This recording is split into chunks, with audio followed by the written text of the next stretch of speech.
सद्गुरुनाथ महाराज की जय। ओम नमो भगवते वासुदेवाय। श्री गणेशाय नमः। श्री सरस्वते नमः। श्री गुरुभ्यो नमः। वक्रतुंड महाकाय सूर्यकोटि समप्रभ निर्विघ्नं कुरु मे देव सर्वकार्येषु सर्वदा। या कुन्देन्द्रतुषारहारधवला या शुभ्रवस्त्रावृता या वीणावरदण्डमण्डितकरा या श्वेतपद्मासना या ब्रह्माच्युतशङ्करप्रभृतिभिर्देवैः सदा वन्दिता। सा मां पातु सरस्वती भगवती निःशेषजाड्यापः। मूकं करोति वाचालं पङ्गुं लङ्घयते गिरिं यत्कृपातमहं वन्दे परमानन्दमाधवम्। सर्वमङ्गलमाङ्गल्ये शिवे सर्वार्थसाधिके शरण्ये त्र्यम्बके गौरी नारायणी नमोस्तुते। ज्या ज्या स्थळी हे मन जाय माझे त्या त्या स्थळी दे निज रूप तुझे। मी ठेवितो मस्तक ज्या ठिकाणी तेथे तुझे सद्गुरु पाय दोन्ही। गुरु ब्रह्मा गुरु विष्णु गुरुदेवो महेश्वरा गुरु साक्षात् परब्रह्म तस्मै श्री गुरवे नमः। समचरण सरोजं सान्द्रनीलाम्बुधावं जघननिहितपानिं मण्डनं मण्डनानां तरुणतुलसीमाला कंदरं कंजनेत्रं सदयधवलहासं विठ्ठलं चिन्तयामि विठ्ठलं चिन्तयामि। ब्रह्मानन्दं परमसुखदं केवलं ज्ञानमूर्तिं द्वन्द्वातीतं गगनसदृशं तत्त्वमस्यादिलक्ष्यम् एकं नित्यं विमलमचलं सर्वधी साक्षिभूतं भावातीतं त्रिगुणरहितं सद्गुरुं तं नमामि। बुद्धिर्बलं यशोर्धैर्यं निर्भयत्वम् अरोगता अजाड्यं वाक्पटुत्वं च हनुमत्स्मरणाद् भवेत्। अनन्तकोटि ब्रह्माण्डनायक राजाधिराज स्वामिराज चक्रवर्ती आदिनाथ महाराज की जय। श्री ज्ञानेश्वर महाराज की जय। स्वामी गणेशनाथ महाराज की जय। स्वामी स्वरूपानंद महाराज की जय। श्रीमत् सच्चिदानंद सद्गुरु स्वामी विद्यानंद महाराज की जय। परम श्रद्धेय अम्बा माता की जय। सब संतन की जय। जय जय रघुवीर समर्थ। पुंडलीक वरदा हरिविठ्ठल श्री ज्ञानदेव तुकाराम पंढरीनाथ महाराज की जय। आदि शक्ति मुक्ताबाई की जय। भगवान गोपाल कृष्ण महाराज की जय। ओम स्वस्ति।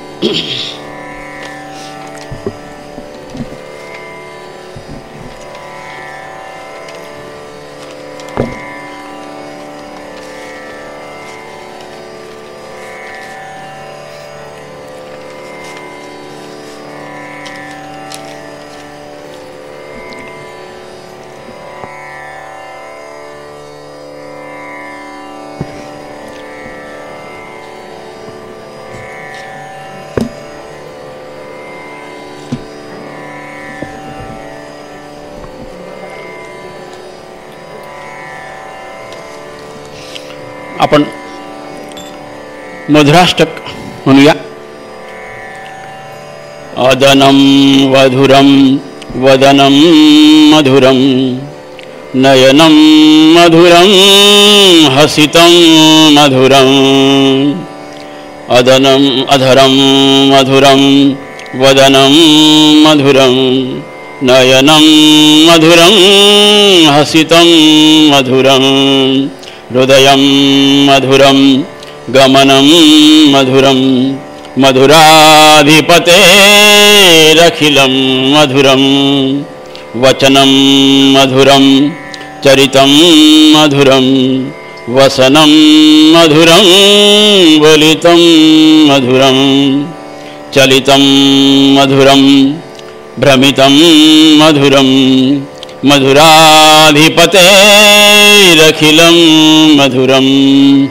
वेणु मधुरो रेणु मधुरा पाणी मधुरा पादो मधुरा.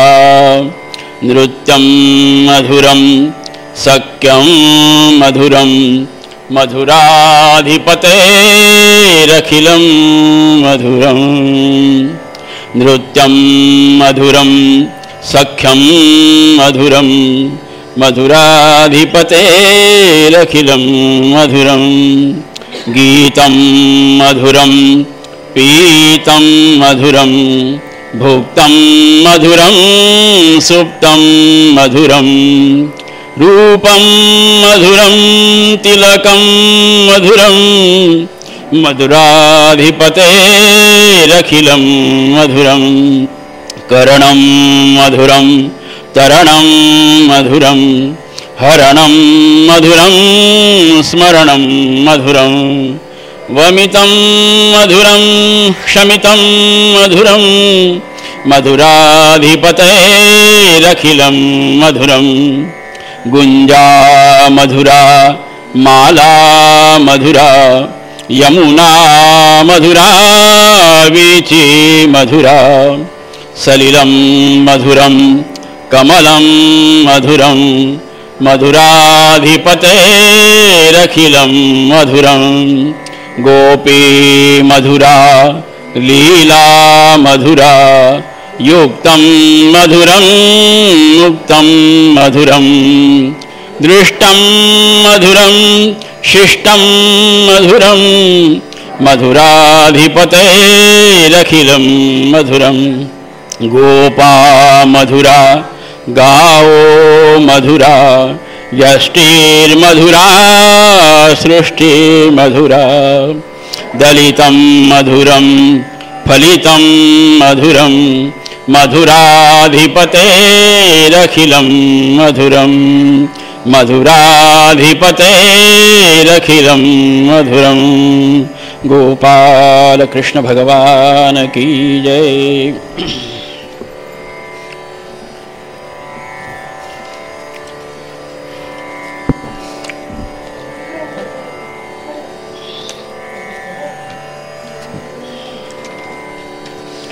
आपली श्रीकृष्णाची एक प्रार्थना आपण म्हणूया.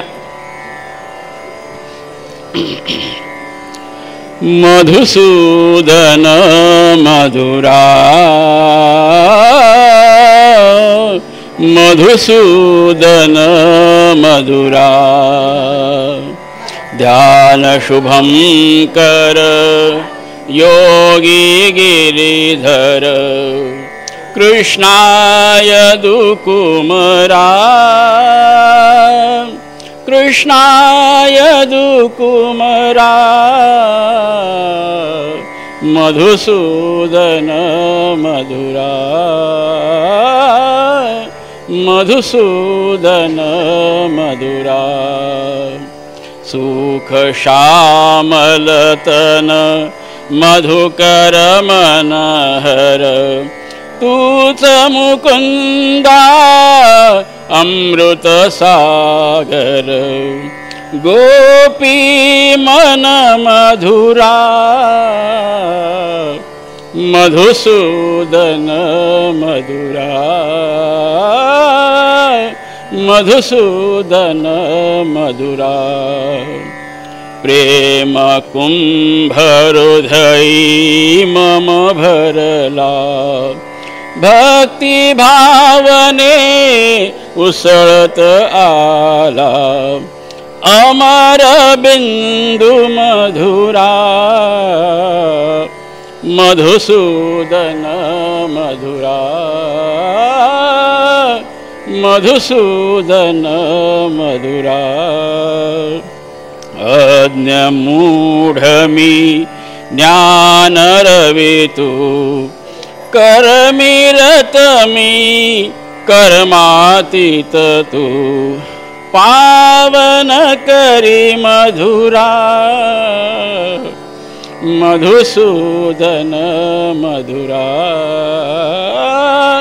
मधुसूदन मधुरा विद्यानंदा हित प्रार्थना मनी विलसुदे तुझी भावना रमा रमण मधुरा मधुसूदन मधुरा मधुसूदन मधुरा ध्यान शुभं कर योगी गिरिधर कृष्णाय दुकुमरा मधुसूदन मधुरा मधुसूदन मधुरा मधुसूदन मधुरा गोपाल कृष्ण भगवान की जय।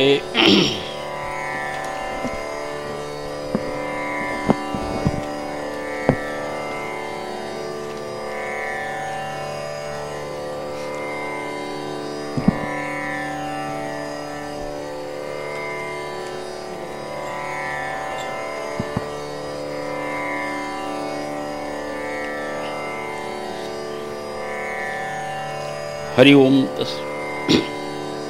गेले 2 दिवस झाले आपण भागवत महापुराणाचा विचार करतोय, त्यातलं तत्वज्ञान, त्यातलं गुढार्थ, त्यातला भावार्थ समजून घेण्याचा प्रयत्न करतोय। काल आपण यामध्ये नरकाचं वर्णन पाहिलं, पापाचं काय फल असतं ते बघितलेलं आहे। आणि आता या पुढची कथा आपल्याला जाणून घ्यायची आहे। परीक्षिताने शुकाचार्याच्या मुखातून ज्या ज्या गोष्टी जाणून घेण्याचा प्रयत्न केला आहे त्यातून त्याचा भाव हे आहे की आता या 7 दिवसामध्ये मला सर्व हे करायचं आहे, मुक्ती प्राप्त करायची आहे। आणि परीक्षिताच्या रूपाने शुका महाराज आपल्या सर्वांना हा संदेश, हा उपदेश देण्याचा प्रयत्न करताय की मनुष्याचं जीवन कसं असावं, किती पवित्र असावं, किती सुंदर असावं, मंगलमय असावं। कारण जे पिंडी तेच ब्रह्मांडी असं म्हटलं। मी शरीर नसून मी आत्मा आहे, हा भाव, हा सोहम भाव जेवढा दृढ करता येईल, या भावाचा जेवढा अभ्यास मनुष्याला करता येईल तेवढा तो भगवंताच्या जवळ जवळ जवळ जात असतो. भगवंत प्राप्त करणं हे काही फार सोपी अशी गोष्ट नाही आहे. अनेक ऋषी मुनींना, साधू संतांना देखील ईश्वर सहजपणे प्राप्त करून घेता आला नाही. तपसाधनेच्या जोरावर, परंतु तो ध्रुव बाळाला प्राप्त झाला, जो 5 वर्षाचा आहे, ज्याला तप काय ते माहीत नाही, ज्याला साधना काय ते माहीत नाही, ज्याला शास्त्र काय हे माहीत नाही, पण त्याला भगवंत प्राप्त झाले. हा दृष्टांत शुक महाराज देत असताना हा संदेश देतात की भगवंत भक्तीचा भुकेला आहे. इतर साधन, ध्यान साधना आहे ती आवश्यक आहे.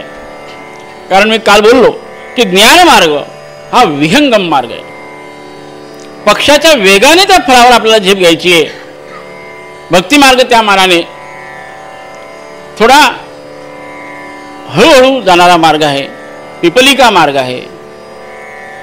मग अशा स्थितीमध्ये माझ्याकडे असलेला वेळ, माझं असलेलं जीवन, मी करत असलेला प्रपंच आणि त्या प्रपंचाला परमार्थामध्ये मला कसं परावर्तित करायचं आहे, ही सर्व सांगड,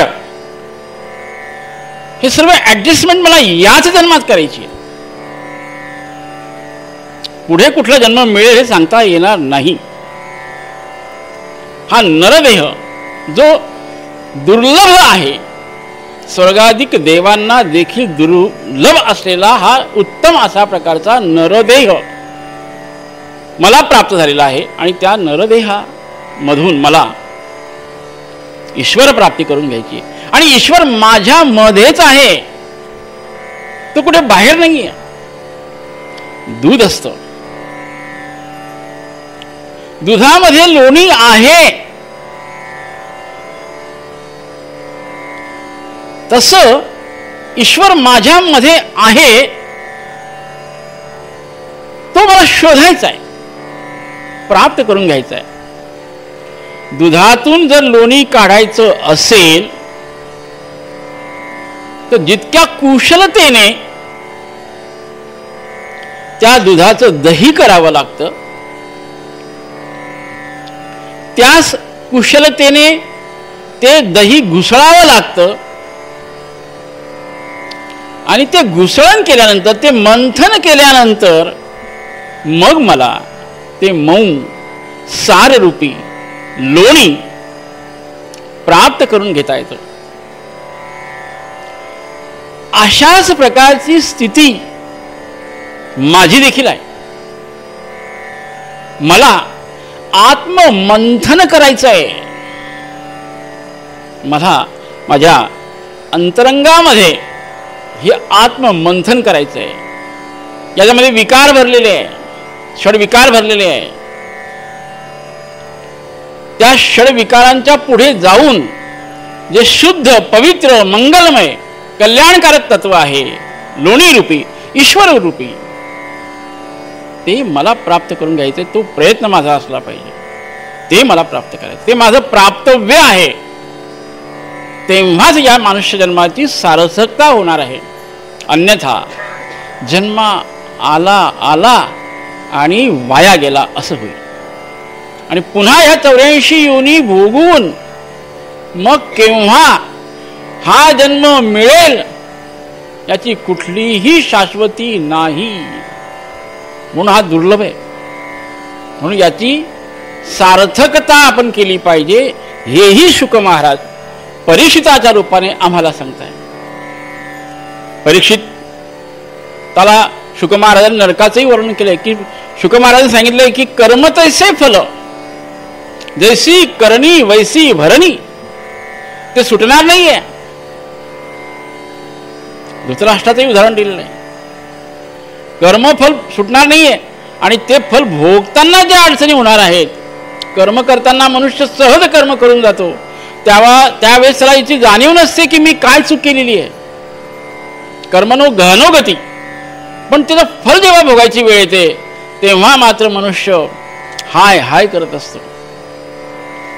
पण ही हाय हाय थांबवायची असेल तर त्या कर्माच्या वेळेस मी मात्र सतर्क असलं पाहिजे. मग तेव्हा शुक महाराजांना परीक्षित महाराज विचारताय की भगवंत देवा, गुरुदेवा, त्यांना गुरु मानत असते की मला जर ह्या नरकापासून वाचायचं असेल तर मी काय केलं पाहिजे? मला नरकात जायचं नाहीये, नरक भोगायचं नाहीये, तर मी काय केलं पाहिजे त्याबद्दल मला काहीतरी सांगा. तेव्हा ते म्हणतात की बघ परीक्षिता, कर्माचं फल तर भोगावं लागणार आहे, प्रायश्चित्त तुला घ्यावं लागणार, ते सुटणार नाही. म्हणून मनुष्याने जे काय चुकीचं कर्म केलं आहे त्याचं प्रायश्चित्त घेतलं पाहिजे, स्वतः घेतलं पाहिजे. आणि ते प्रायश्चित्त जर घेतलं तर तुमचं शुद्धीकरण होऊ शकतं असं ते म्हणतात. हा एक मार्ग सांगितला. आणि दुसरा मार्ग सांगितला की प्रायश्चित्त घ्यावं लागणारच आहे, परंतु ते जर तुम्ही ईश्वराच्या साह्याने भोगण्याचा प्रयत्न केला, त्याची भक्ती करून जर भोगण्याचा प्रयत्न केला तर ते थोडं सहज सुलभ होणार आहे, सहज सुलभ होणार आहे. तुम्ही त्याला सहज पार करून जाल. ही भगवंताची शाश्वती आहे. आणि पुन्हा असं म्हणताय की एकदा केलेलं पापाचरण लक्षात आल्यानंतर मनुष्याने पुन्हा परत पापाचरण करायला नको. ही चूक पुन्हा करता कामा नये. कारण ते असं म्हणताय की मनुष्याचं मन हे अत्यंत फसव आहे. हे केव्हा तुम्हाला फसवेल, केव्हा तुम्हाला नागवेल आणि केव्हा तुमच्याकडनं पापाचरण घडेल याची शाश्वती नाही. म्हणून तू ह्या मनाचा भरोसा धरू नको. ते मन नियंत्रित करण्याचा प्रयत्न कर. त्या मनावर तुझा ताबा असला पाहिजे, अन्यथा परत तुला ते त्या जाळ्यामध्ये फसवल्याशिवाय राहणार नाही. म्हणून तू सावध राहा असं त्यानं म्हटलंय. हे मन विश्वासघातकी आहे. मी कितीही म्हटलं की नाही मी असं करेल, पण क्षणामध्ये ते माझ्याकडनं काय करून घेईल हे सांगता येणार नाही. म्हणून विश्वासघातकी त्याच्यावर विश्वास ठेवू नको. विश्वामित्राला मेनकेने नागवलं, तपस्वी विश्वामित्र, पण मेनकेने त्यांना रागवलं. ते मन त्यामुळे फसगत झाली. असं एक एक उदाहरण ते देऊन त्याला सांगतायत. आणि गीतेमध्ये भगवंतांनी सांगितलं की मग हे मन तुझं ताळ्यावर राहील कसं, हे ताळ्यावर का राहत नाही याचं कारण गीतेमध्ये कृष्णाने सांगितलंय. संगात संजायते कामा, कामात क्रोधोपजायते, क्रोधात भवति सम्मोह, सम्मोहात बुद्धिनाश, बुद्धिनाशात प्रणश्यती. हे आमच्याकडचं आहे. संगात संजायते कामा. आम्ही बिघडतो कुठे, आमचा संग काय आहे. मनुष्याला कलेक्टर बनायचं की कंडक्टर बनायचं हे त्याच्या मित्र संगतीवर अवलंबून असतं. पापी बनायचं की पुण्यवान बनायचं हे संगतीवर अवलंबून असतं. पहिली सुरुवात आहे. काल मी तुम्हाला एक 4 कोशाबद्दल बोललो होतो, त्याच्यामध्ये अन्नकोशाचा आम्ही विचार केला की अन्नमय कोश, सुरुवात अन्नापासून आहे. आम्ही काय खातो, किती शुद्ध खातो त्यावर आमचं मन अवलंबून असतं. अन्न जसे खावे अन्न तसे होते मन. अन्न बिघडलं, पोट बिघडलं, पोट बिघडलं म्हणजे मन अस्वस्थ झालं, मन बिघडलं. मनोमय कोश बिघडला, दुसरा कोश बिघडला, नंतर प्राणमय कोश बिघडला. अन्नाने सुद्धा अन्न तारी, अन्न मारी, अन्न नाना विकारी. अनेक प्रकारच्या आजारांचं मूळ अन्न आहे. प्राण जाऊ शकेल अशा प्रकारचं अन्न आहे. जे अन्न आम्हाला जीवन देतं तेच अन्न आमचा प्राण घेऊ शकतं. लक्षात.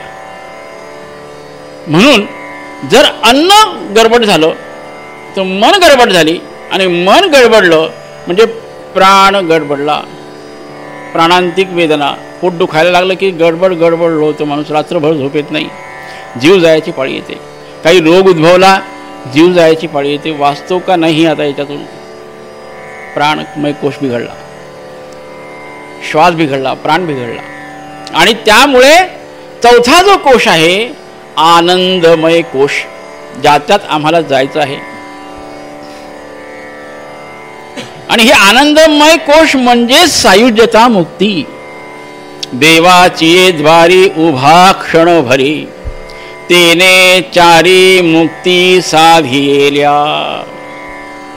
4 मुक्ती करायची आहे आम्हाला, प्रत्येकाला मिळवायची आहे. सलोकता, समीपता, स्वरूपता, सायुज्यता, हे 4 कोश आणि 4 मुक्ती. उभा क्षण भरी, देवाची द्वारी म्हणजे नुसतं मंदिरात जाऊन 2 मिनिटं बसला, ते बोट टेकवलं की झालायचं काम, निघाले. ते क्षणभरी नव्हे, हृदयामध्ये असलेल्या भगवंतापाशी आमचं सतत स्मरण चिंतन असलं पाहिजे. म्हणून क्षणभरी असं करशील तर. मग त्यात पहिली मुक्ती कोणती आहे? सलोकता. संगात संजायते कामा. सलोकता, तुम्ही कुठल्या लोकांमध्ये उठ्ठा बसता, सत्संग कुठला आहे तुमचा. सज्जनांचा सत्संग असेल तर निश्चित त्याचे परिणाम चांगले होतील, आणि दुर्जनांचा संघ असेल तर संजायते कामा, तिथून काम उत्पन्न होईल, नाना प्रकारच्या वासना निर्माण होतील. मग सलोकता बिघडलेली आहे. चांगली असेल सलोकता तर स्वरूपता येणार आहे. देव पहा वयासी गेलो, देव होनिया ठेलो स्वरूपता. तसं मला होण्याचा प्रयत्न करायचा आहे. भागवत ऐकतोय, भागवतातले गुण इथून घेऊन जायचे आहे. तसं त्यातल्या 10 गुणांमधल्या 2 गुणावर आचरण करण्याचा प्रयत्न करायचा आहे. ते जर नाही केलं तर भागवत ऐकण्याचा काही अर्थ नाही. पहिल्या भागवतातून 2 गुण ऐका, दुसरा कुठे आणखी भागवत ऐकाल की त्यातून 2-4 गुण घेऊन घ्या, परत तिसऱ्या भागवत 2-4 गुण घ्या. एकदम नसते घेता आले तर, पण असं करा. नियम करा. कुठलाही नियम करावा लागतो आणि तो पाळावा लागतो. नुसता नियम करून चालत नाही, तो पाळावा लागतो. मग सलोकता जर बिघडली, तुमचा काम निर्माण झाला, इच्छा वासना निर्माण झाल्या, तर मग काय होतं? त्या इच्छा वासना जर पूर्ण झाल्या नाही, कामात क्रोधोपजायते, लगेच क्रोध येतो. पहा, चांगले चांगले लोक छोट्या छोट्या गोष्टींनी इतके क्रोधिष्ट होतात की कल्पनाही करता येणार नाही. आता तर हा माणूस चांगला होता, एवढा क्रोध कसा आला?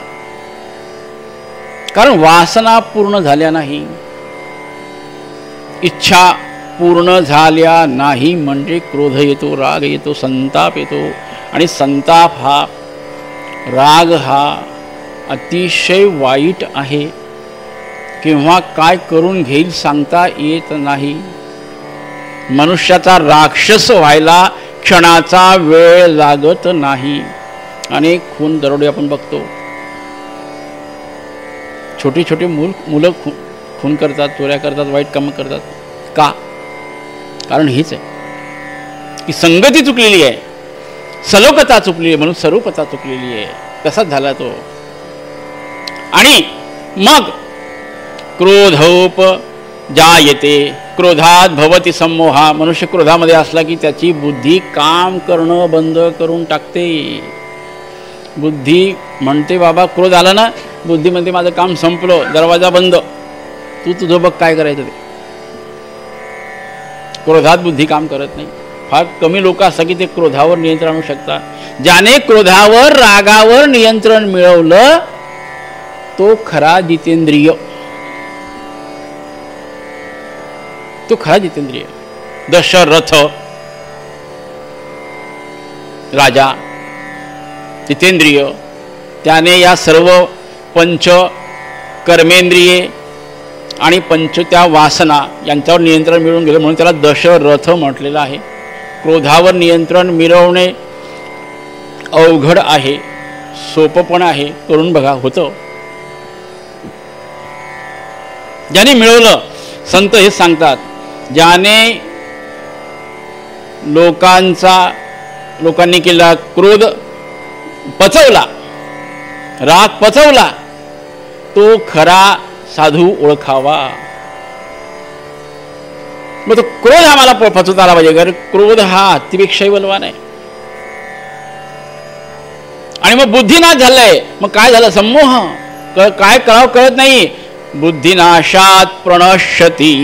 बुद्धिनाश झालाय म्हणजे सर्वनाश झाला. मग तो खड्ड्यात पडला समजावा, असं सांगताय. म्हणून परीक्षिता, तू हे तुझी सलोकता, स्वरूपता, समीपता, ईश्वराच्या जवळ जवळ जा, ईश्वर होण्याचा प्रयत्न कर. हे करशील तर मग तुला आनंद कोशाची प्राप्ती होईल. तुला सायुज्यता मुक्ती मिळवायची आहे, ईश्वरात लीन व्हायचं आहे. ही मुक्ती तुला प्राप्त करायची आहे. म्हणून सावध राहा असं त्यांनी सांगितलंय. आणि त्यासाठी भक्ती कर. भक्ती हे साधन इतर साधनाच्या तुलनेने थोडे सोपे आहे, सर्वांना करण्यासाठी सुलभ आहे. संघाचा परिणाम कसा होतो त्याची एक छोटीशी गोष्ट सांगतो आणि आपण पुढे जाऊ. एक हरिपाल नावाचा भिल्ल होता. संत दर्शनी हा लाभ, जेने जोडिला पद्मनाभ. चांगल्या लोकांच्या संगतीत बसल्यावर काय होतं त्याचं उदाहरण, सत्य उदाहरण आहे. हरिपाल नावाचा एक भिल्ल होता आणि तो सह्याद्री पर्वताच्या रांगेमध्ये वाटमारी करायचा. कोणी आलं, त्याचा व्यवसाय होता, गरिबी होती. आलं कोणी चांगला माणूस की त्याचं काय असेल नसेल ते घेऊन घ्यायचं, त्याला मारायचं, झोडायचं, सोडून द्यायचं. वाटलं तर नाही ऐकलं तर त्याचा खून करायचा. असं त्याचा आपला सगळा चरितार्थ चालू राहायचा. तो ज्या सह्याद्री पर्वताच्या रांगेतून हे करायचा, त्या सह्याद्री पर्वताच्या रांगेतून ज्ञानेश्वर महाराजांची पालखी आळंदीवरून पंढरपूरला जात असे. जुनी गोष्ट आहे, खूप जुनी गोष्ट. जात असे आणि तो ती पालखी जात असताना ते बघायचा. ते लोक भक्तीच्यामध्ये रंग बिलकुल तल्लीन असायचे. मग हा त्या लोकांना त्रास द्यायचा नाही. हे देवध्यानी लोक आहेत, देवमार्गी लोक आहे, वारकरी आहे, यांना आपण मारायचं नाही, हे नाही करायचं, यांना लूटमार नाही करायची, त्यांना सोडून द्यायचं, त्याचं दर्शन घ्यायचं, मौलीचं द्यायचं, बस, बाकी विषय संपला, काहीच नाही करायचं. अनेक वर्ष हे चाललं आणि त्या पालखीचा अनेक ठिकाणी मुक्काम व्हायचा. लोक त्यांना अन्नची भोजनाची व्यवस्था करायचे. कधीतरी याच्या मनामध्ये आलं, अरे इतके वर्ष झाले आपण नुसते लुटमारच करतोय, आपल्यातून काही चांगलं कर्म घडलंच नाही. आपण एक दिवस या सर्व एका वर्षी या लोकांना आपण भोजन घालूया. सहज मनामध्ये विचार आला. मग ते एकदा एका वर्षीच्या पालखीला ज्ञानेश्वर महाराजांची पालखी आली. आज समोर गेला, हात जोडलं, महाराजांना विनंती केली, मी असं भिल्ल आहे, या पर्वतरांगेमध्ये माझं एका छोट्याशा ह्याच्यामध्ये गाव आहे, झोपडीत मी असं राहत असतो. माझी इच्छा आहे की आपण माझ्या घरी भोजनाला चालावं. गरीब आहे पण मी आपली सर्वांची सेवा करेल, भोजन घालेल आपली, माझी इच्छा आहे. ज्ञानेश्वर महाराज हे सगळं जाणून होते की अनेक वर्षापासून हा करतोय, आता याच्या उद्धाराची वेळ आलेली आहे, काय हरकत आहे. त्यांनी सांगितलं, हो ठीक आहे ना. गरीब आहे असल्यावर ज्ञानेश्वर महाराज तेव्हा येतो ना तुमच्याकडे, चला. कुठे जा गेला घेऊन तिथे कुठेतरी त्या जंगलाच्या ह्याच्यामध्ये. म्हणे महाराज तुम्ही इथे तळ आहे, हातपाय वगैरे धुवा सर्वजण, थोडंसं विश्राम करा झाडाखाली, मी तोपर्यंत भोजनाची व्यवस्था करतो. घरी 18-20 दारिद्र्य. बायकोला सांगितलं, हो म्हणे का तुम्ही मूर्ख झाले की इतक्या लोकांना बोलवून घेतलं, कसं काय, करू म्हणे काहीतरी प्रयत्न. परत त्या वाटेवर आला, घरात काहीच नाही. वाटेवर आला आणि पंढरीच्या पांडुरंगाकडे हात जोडून उभा राहिला आणि पांडुरंगाला प्रार्थना केली, भगवंता मी अनेक पाप केलं, इतका पापी माझ्यासारखा दुसरा कोणी नाही. आज मी संतांना माझ्या घरी जेवायला बोलवलेलं आहे आणि आज सकाळपासून मला कोणीच गिऱ्हाईक भेटलं नाही आहे. मला सकाळपासून आज कोणीच गिऱ्हाईक भेटलं नाही, कालपासूनही भेटलेलं नाही आहे. देवा माझी लाज राख, एक चांगला श्रीमंत माणूस माझ्याकडे पाठव की त्याला लूटमार करेल आणि त्याच्या पैशातून मी यांची जेवणाची व्यवस्था करेल. पांडुरंगाला प्रार्थना मनापासून केली, भावापासून केली. पांडुरंगाने ओळखलायचा भाव की आता याचा उद्धार व्हायचा आहे. पांडुरंगाने रुक्मिणी मातेला सांगितलं, माता चला तयारी करा, आपल्याला जायचं आहे, आपला भक्त वाट बघतोय. म्हणजे कुठे जायचं, तू चल तर कर म्हणे. चांगला शृंगार घाल म्हणे, सर्व सुवर्णाचे दागिने घाल म्हणे. आज जे सगळे दागिने आहेत सगळे दागिने घाल म्हणे अंगा, मलाही अंगठ्या बिंगठ्या काय असतील ते देऊन टाक म्हणे. आणि एका व्यापाऱ्याचा वेश धारण केला. पडद्याची गाडी, पूर्वीच्या काळी पडद्याची गाडी असायची, गाडीवर असं पडदा असायचा, त्यातून लोक जायचे यायचे. आणि त्याला घोडे जुंपलेले आणि निघाले महाराज. व्यापाऱ्याचा वेश घेतला होता, फेटा बिटा पगडी बिगडी घातलेली. माता बसली होती. आली गाडी, आवाज, त्या घुंगराची गाडी छुम छुम छुम छुम छुम करत घुंगराचा आवाज आला. याला वाटलं अरे गाडी कोणीतरी आलं, कोणीतरी गिऱ्हाईक आला आता. बरोबर हा त्याच्या मार्गामध्ये उभा राहिला आणि थांबा थांबा, गाडी नेऊ नका पुढे. आणि हातामध्ये ते फरशी वगैरे होती कुराड. उतरा म्हणे खाली, कोण आहे? गाडी पडदा वगैरे काढला, खाली उतरा म्हणे. या त्यांच्या अंगावर सगळं सोनं वगैरे काढून घेतलं. काय करता तुम्ही? काय म्हणे, आम्ही व्यापारी, आमचा हलवाईचा धंदा आहे म्हणे. भगवंतांनी सांगितलं आम्ही हलवाई आहे, माझा धंदा आहे हलवायचा. अच्छा, हलवाईचा धंदा आहे का तुमचा? चला म्हणे, तुम्ही माझ्या घरी जरा थोडं स्वयंपाकाचं काम आहे, त्यालाच घेऊन चला, तुम्ही चला म्हणे. चबरच भेटलं म्हणे, हलवाई भेटले, फार चांगलं झालं.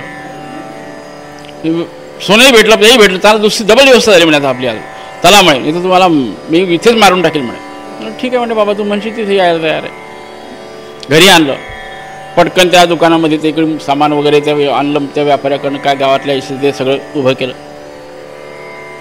करा म्हणे हा स्वयंपाक. पांडुरंग रुक्मिणी माता स्वयंपाक करताय. तिथे काय, भगवंताने नुसतं हात फिरवल्याबरोबर सगळं तयार, सगळं तयार. तिकडनं बोललं त्यांना, पंक्तीची तयारी झालेली आहे, सगळी व्यवस्था झालेली आहे.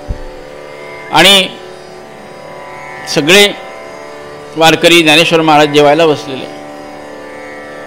आणि त्यांनाच हा म्हणतो, त्यांना वाढा, सगळ्यांना वाढू लागा जरा, तुम्ही हलवायचे काम करताना वाढू लागा जरा यांना. पांडुरंग ते काय कमी, त्यांनाही भक्ताची सेवा करायला खूप आवडते. देवाला भक्ताची सेवा करायला खूप आवडते. ज्ञानेश्वर महाराज त्यांच्याच भेटीला निघाले होते आणि भक्ताचीच सेवा करायची होती. रुक्मिणी माता, पांडुरंग स्वतः वाढतायत त्या पंक्तीला, पंक्ती जेवतायत. आणि शेवटच्या क्षणाला ज्ञानेश्वर महाराजांपाशी पांडुरंग माऊली गेली वाढायला. आणि ज्ञानदेवांनी ओळखलं,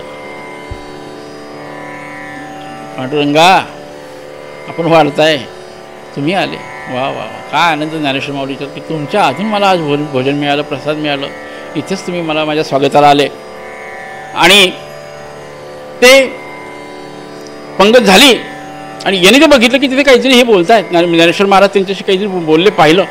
आणि ते पंक्ती होऊन तसे ते गाडीमध्ये झालं म्हणे, बाबा तुझं सगळं जेवणाचं काम आता आम्ही निघतो. त्या व्यापाऱ्याने आम्हाला जाऊ दे, आमच्या पुढच्या गावाला जायचं, अजून पुष्कळ काम माझे पडलेले.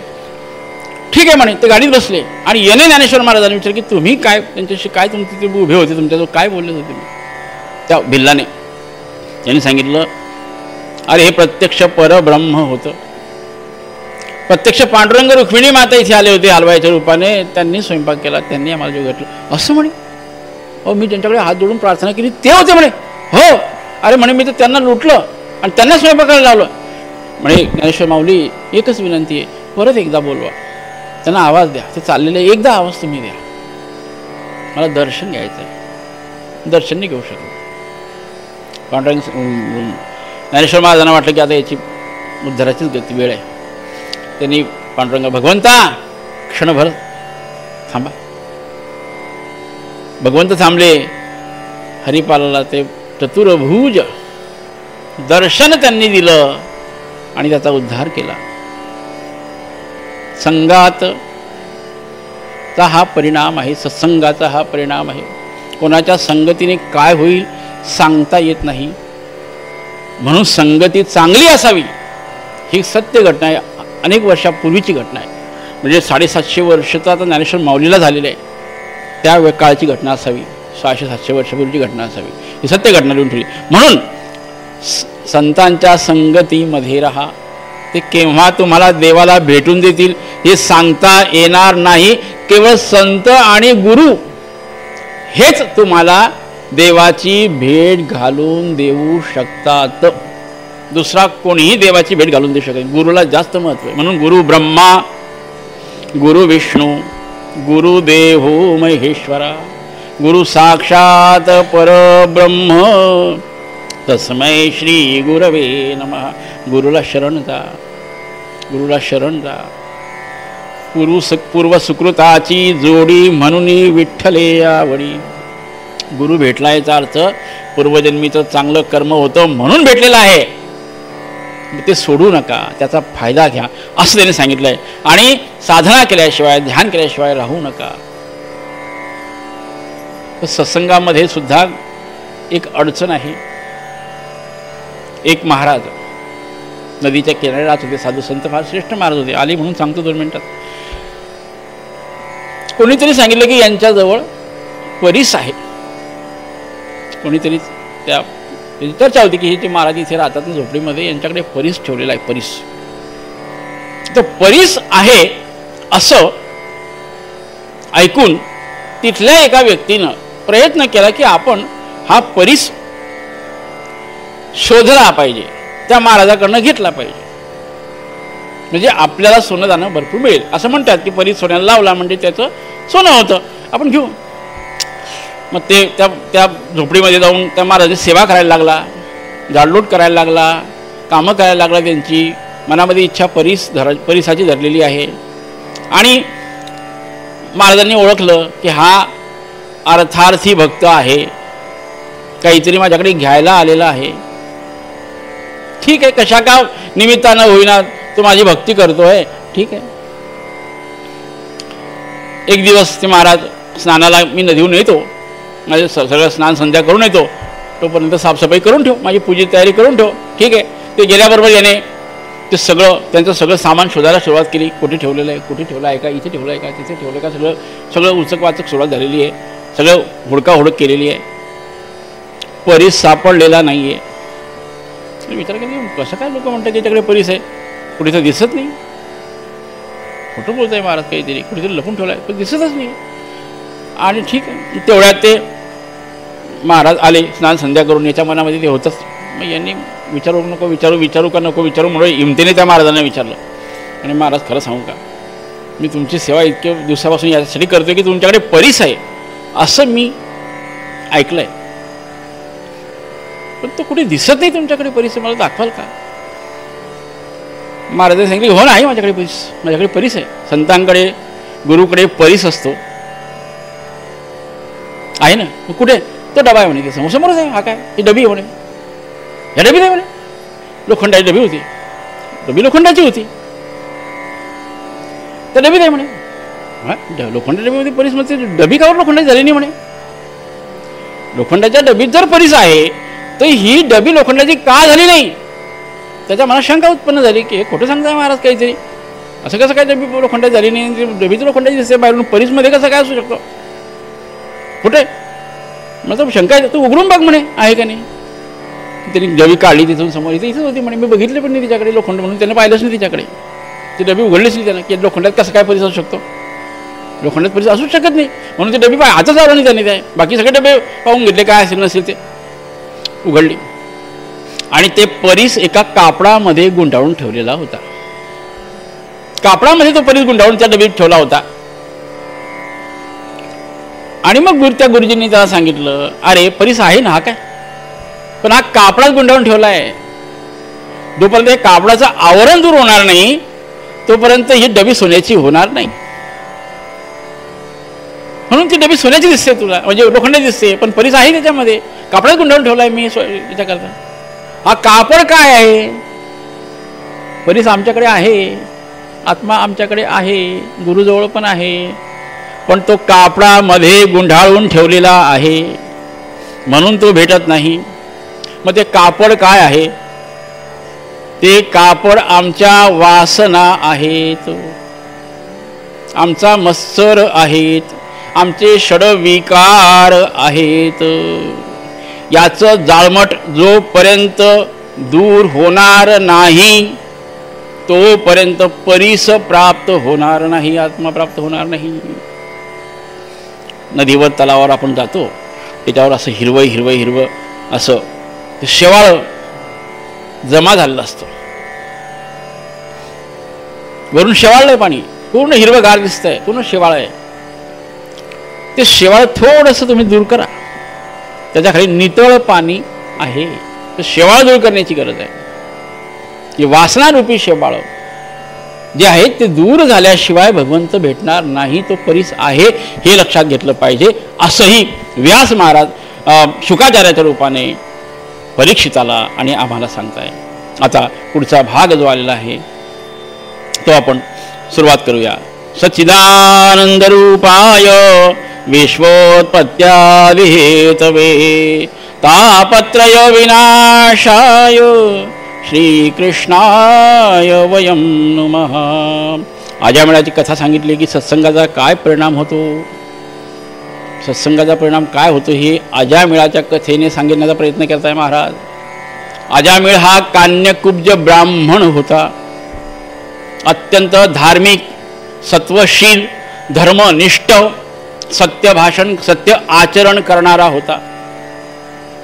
नियमाप्रमाणे भगवंताची सेवा प्रार्थना करणारा होता.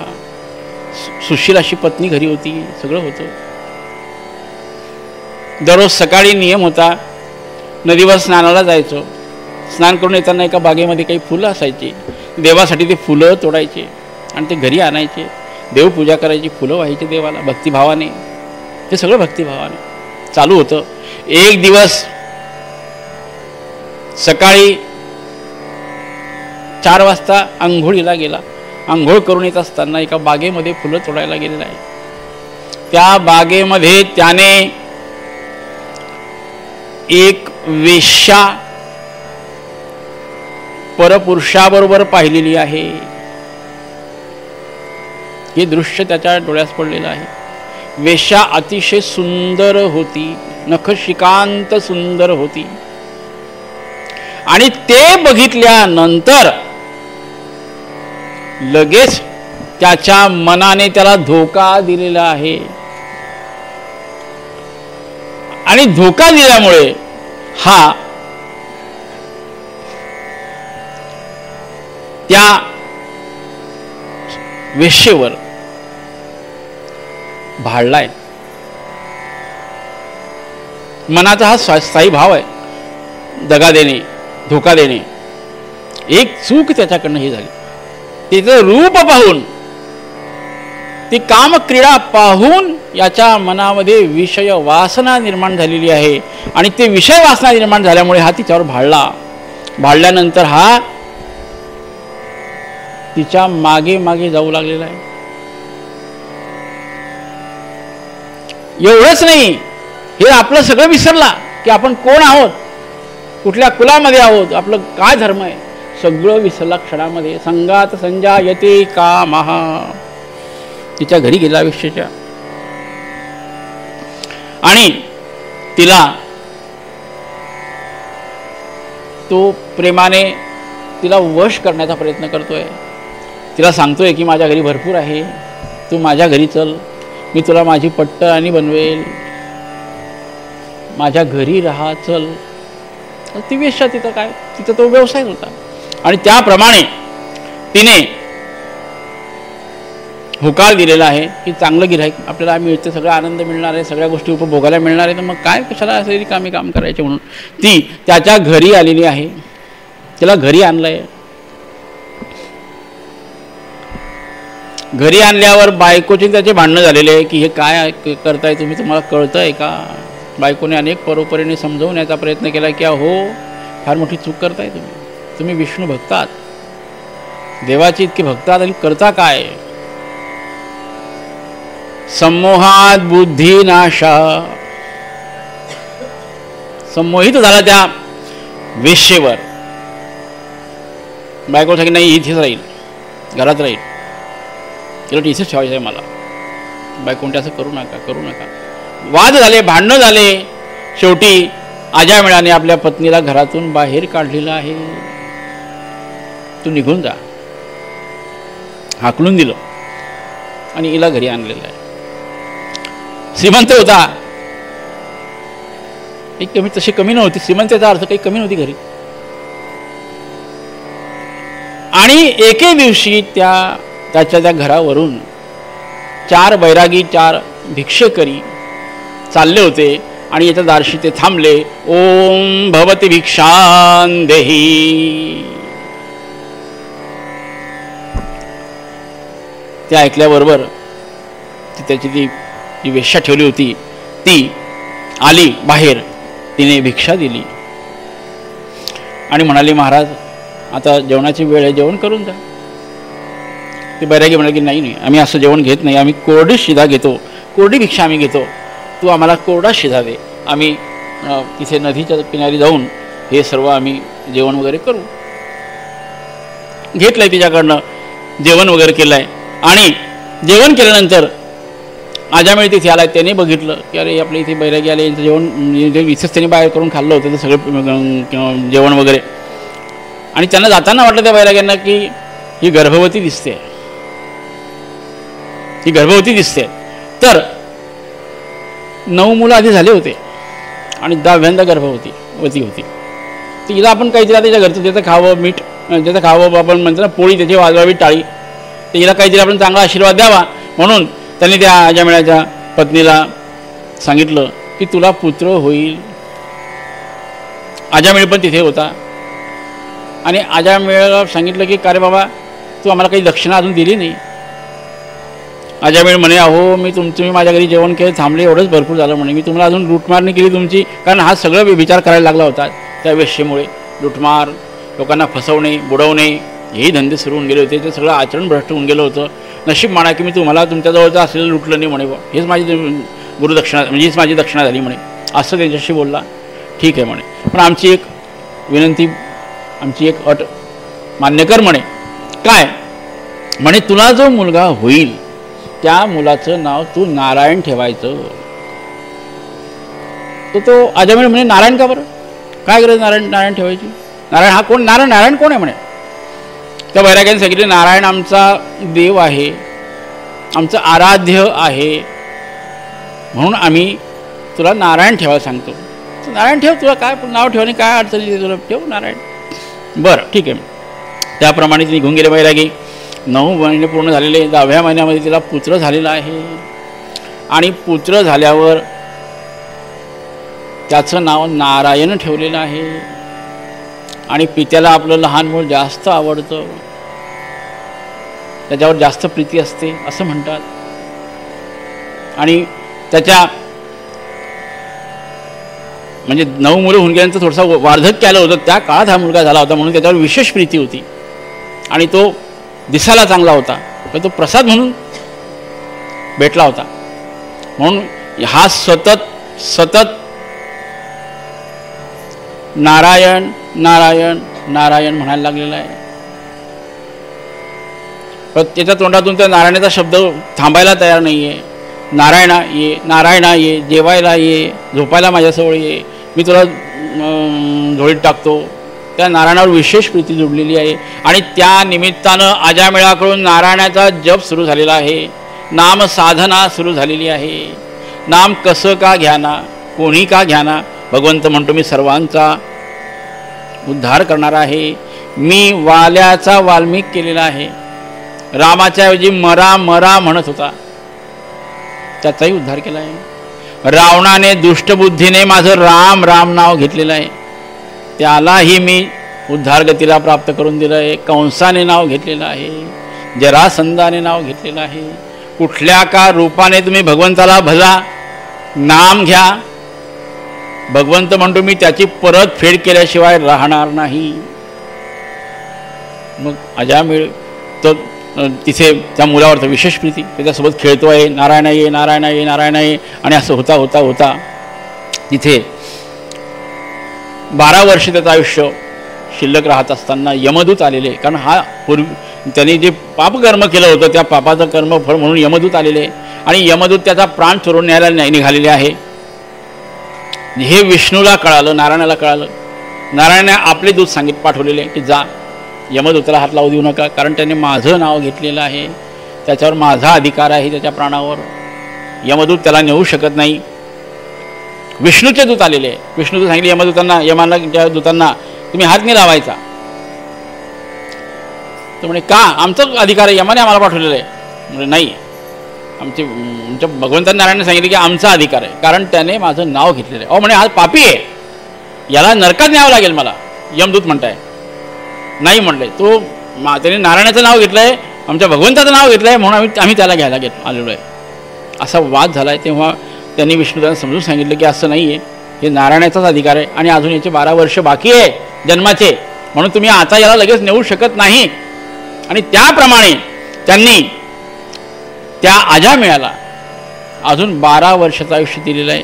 12 वर्ष म्हणे तू अजून राज्य कर. आणि तेव्हापासून तो भगवंताची अधिक स्तुती करायला लागला आहे, नारायणाचं जास्त नामस्मरण करायला लागलं आहे. आणि नंतर त्याने त्याला वैराग्य उत्पन्न झालं. त्या मुलाला राज्यावर बसून हा 12 वर्ष अरण्यामध्ये तप करायला निघून गेला आहे. आणि 12 वर्ष तप केल्यानंतर त्याला वैकुंठावरून विमान आलेलं आहे आणि त्याला विष्णू लोकामध्ये घेऊन गेलेले भगवंत. असा हा अजामिळ की ज्याने केवळ नामस्मरणाने आपलं जीवन बदलून टाकलं, असा हा अजामिळ. मग भगवंत म्हणतो की अशा पाप्यांना मी जर माझ्या धामाला घेऊन जातो तर चांगल्या लोकांना का नाही घेऊन जाणार. तुम्ही फक्त माझ्याकडे या, माझं नामस्मरण करा, मी तुम्हाला अशा पद्धतीने घेऊन जाईल. आपल्या जिभेला ते वळण लावा. राम येत नाही. अनेक लोकांचं पाहिलं मी. आणि लोकांना वाटतं की मरता मरता म्हातारपणाला मी रामनाम करू, नामस्मरण करू. नामस्मरण म्हातारपणामध्ये होत नाही. पडलिये वळण इंद्रिया सकळ. लक्षात घ्या, इंद्रियाला जसं तुम्ही वळण देणार तसे इंद्रिय तुमच्याशी वागणार आहेत.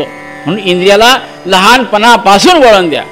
म्हणून त्या पूर्वीचे लोक नारायण, केशव, दामोदर अशी नावं ठेवायचे की या निमित्तानं का होईना घरामध्ये देवाचं नाव हे घेतील, आपोआप घेतील. आता तसं राहिलंच नाही. केशव दिसत नाही, दामोदर दिसत, ते जुने झाले म्हणतात. हो, भगवंताचं नाव कुठे जुनं होतं का? भगवंताचं नाव कुठे जुनं होतं का? मग असं होतच नाही. आता नामस्मरण कुठल्या का रूपानं व्हायलाच तयार नाही आहे. म्हणून हा अडचण आहे. म्हणून पडलिया वळण इंद्रिया सकळ. विषय तो त्यांचा झाला नारायण. आमचा विषय नारायण झाला पाहिजे. मुखात नारायण असेल तर काम वाईट होणार नाही, बुद्धी दुसरीकडे जाणार नाही, मन दुसरीकडे भटकणार नाही, नारायणामध्ये केंद्रित राहील. त्या नामस्मरणाचा हा परिणाम आहे. नामस्मरण केल्याने मनुष्य जो आहे तो जो आहे त्याचा उद्धार होतो. आणि जर आम्हाला आमचं मृत्यू, आमचा शेवट चांगला व्हायचा वाटत असेल तर आम्हाला आधीपासून भगवंताची प्रार्थना केली पाहिजे. आणि ती एक प्रार्थना आपण म्हणण्याचा प्रयत्न करू. हे अतिशय गाजलेलं असं की एक काव्य आहे, गीत आहे. इतना तो करना स्वामी जब प्राण तन से निकले. हे आधीपासून झालं पाहिजे, सुरुवातीपासून झालं पाहिजे. इतना तो करना स्वामी जब प्राण तन से निकले. गोविंद नाम लेके, गोविंद नाम लेके, गोविंद नाम लेके तब प्राण तन से निकले.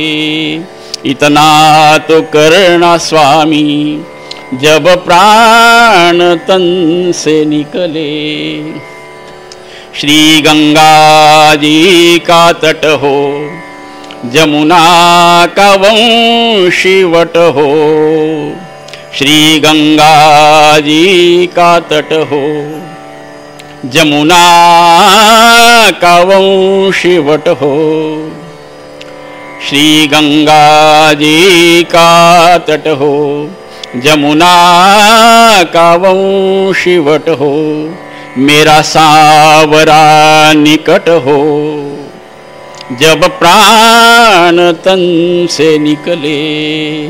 इतना तो करना स्वामी, जब प्राण तन से निकले। पीतांबरी कसी हो, छवि मन में ये बसी हो। पीतांबरी कसी हो, छवि मन में ये बसी हो। होठों पे कुछ हंसी हो, जब प्राण तन से निकले। इतना तो करना स्वामी, जब प्राण तन से निकले। गोविंद नाम लेके जब प्राण तन से निकले। जब कंठ प्राण आए, कोई रोग ना सताए। जब कंठ प्राण आए, कोई रोग ना सताए। जब कंठ प्राण आए, कोई रोग ना सताए। जब दर्शना दिखाए, जब प्राण तन से निकले।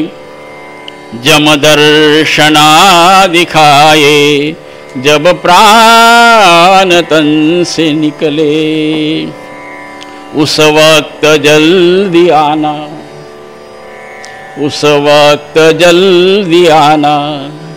नहीं शाम भूल जाना, उस वक्त जल्दी आना। नहीं शाम भूल जाना।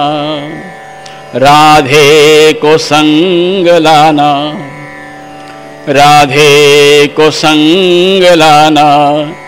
जब प्राण तन से निकले। इतना तो करना स्वामी, जब प्राण तन से निकले। इस भक्त की है अर्जी, इस भक्त की है अर्जी। खुद गर्ज की है गर्जी, इस भक्त की है अर्जी। खुद गर्ज की है गर्जी, इस भक्त की है अर्जी। खुद गर्ज की है गर्जी। आगे तुम्हारी मर्जी, आगे तुम्हारी मर्जी। जब प्राण तन से निकले। आगे तुम्हारी मर्जी, जब प्राण तन से निकले। गोविंद नाम लेके, गोविंद नाम लेके। तब प्राण तन से निकले। इतना तो करना स्वामी, जब प्राण तन से निकले। इतना तो करना स्वामी, जब प्राण तन से निकले। गोपाल कृष्ण भगवान की जय। श्री कृष्ण गोविंद हरे मुरारे। हे नाथ नारायण वासुदेव। श्री कृष्ण गोविंद हरे मुरारे। हे नाथ नारायण वासुदेव। श्री कृष्ण गोविंद हरे मुरारे।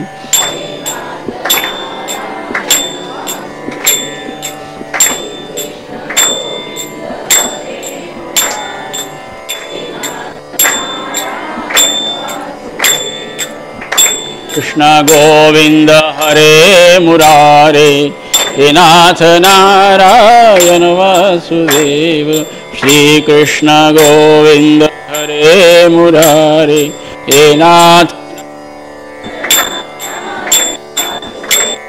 श्री कृष्ण गोविंद हरे मुरारे। हे नाथ नारायण वासुदेव। श्री कृष्ण गोविंद हरे मुरारे। हे नाथ नारायण वासुदेव श्रीकृष्ण गोविंद हरे मुरारी हे नाथ नारायण वासुदेव श्रीकृष्ण गोविंद हरे मुरारी हे नाथ नारायण वासुदेव श्रीकृष्ण गोविंद हरे मुरारी हे नाथ नारायण वासुदेव गोपाल कृष्ण भगवान की जय. थोडं थांबायचं बोललो होतं काल मला ना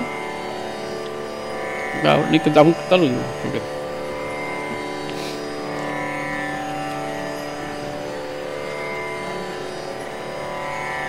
पाणी आहे पाणी पाणी पाणी नाही पाणी आहे पाणी नाही. काल मला बोललो थोडं थांबा म्हणे मध्ये काहीतरी म्हणून मी असं बोललो होतो.